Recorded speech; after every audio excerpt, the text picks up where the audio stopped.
अस्सलाम वालेकुम मलज़ी solar solution. ये आज हमने एक नया सिस्टम लगाया। ये हलानी से आगे है, ये लुंडे शाख पे लगाया है। ये उस्ताद मुख्तार रिंद का सिस्टम लगाया है। यहाँ पे ये 6-5 के सिस्टम पे प्लेटें लगाई हैं। यहाँ पे 12 पैनल लगे हुए हैं। ये आप देख सकते हो मूवी फ्रेम है। यहाँ पे 3 फ्रेम लगाए हैं 4-4 के।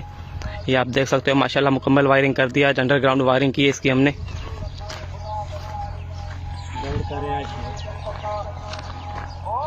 ये उस्ताद मुख्तार जो है दौड़ का रहने वाला है। ये माशाल्लाह देख सकते हो मुकम्मल वायरिंग कर दी है इसकी हमने आज। ये इस टाइम माशाल्लाह चल रहा है यहाँ पे।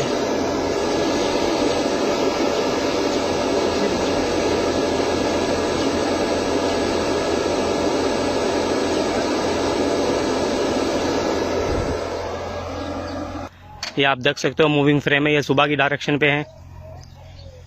ये 12 बजे की डायरेक्शन है। और ये आप देख सकते हो ये शाम की डायरेक्शन है। ये मूविंग फ्रेम है।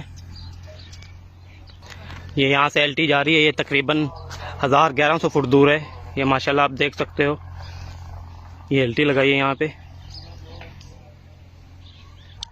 ये आप देख सकते हो यहाँ से एलटी जा रही है। ये तकरीबन 1100 फुट दूर है।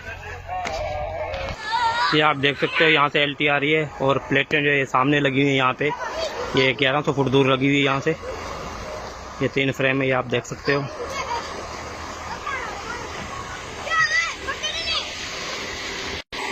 ये मोटर लगी हुई है। ये 6-5 का पक्का है। और यहाँ पे वाटर लेवल जो है तकरीबन 8 से 10 फुट नीचे है। ये यहाँ पे इनकी डिलीवरी लगी हुई है। माशाल्लाह पानी है और टाइम जो तकरीबन 12 बज चुके हैं यहाँ पे। ये आप देख सकते हो। चाचा किए हैं पानी सही आयो मुतमीन आयो। ये मुख्तार रिंद का सिस्टम है। ये आप देख सकते हो।